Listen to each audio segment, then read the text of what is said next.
guy was like now ultra religious, allegedly. All right, because he wasn't doing some really religious stuff here, but so he turned his life around and given his life to Jesus, and so he wasn't in the breaking and entering, robbing people business anymore.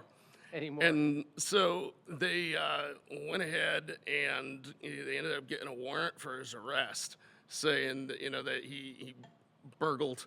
I guess that's what you'd say, burgled the house, right? And so he was like, "Man, Michael, I've got a complete alibi to this, not a problem." I was like, "What's that?" He's like, "I was banging a hooker on the other side of town." I'm like, "That's great, all right." Will the hooker come testify? Well, here's the problem. He's married to a really religious. That's not an airtight alibi, then. That's not an airtight alibi. So I checked out the alibi, and the alibi was. Of course, you checked out the alibi.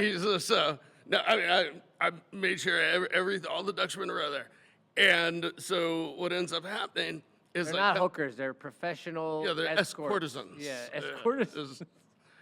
And Companionship.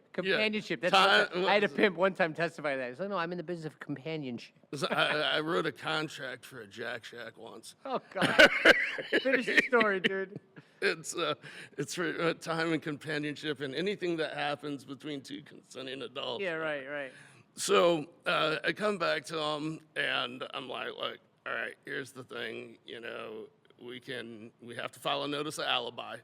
So we got to go ahead and put in the court file that you were banging a hooker on the other side of town." You don't have to write banging a hooker. Exactly. I've heard you worded it better, right? Go ahead. Exactly. He was enjoying the adult companionship with Debbie Diamonds on the other side. Venom. With Venom. Go ahead. And so he was like, "Well, wait a minute before you do that. My wife's going to see that." I'm like, yeah, she's probably going to end up seeing this. And he's like, "What's the offer?" So, take the deal. If it's not prison, you take the deal, right?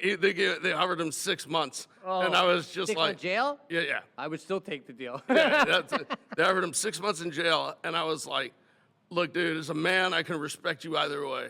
All right?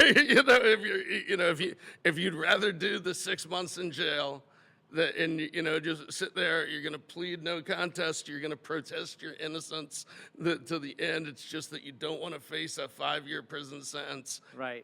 I'm sure your wife will understand that logic. And so that's what he did. He was just like, he took the 6 months. He's like, "I'm just doing this because they're holding 5 years over my head."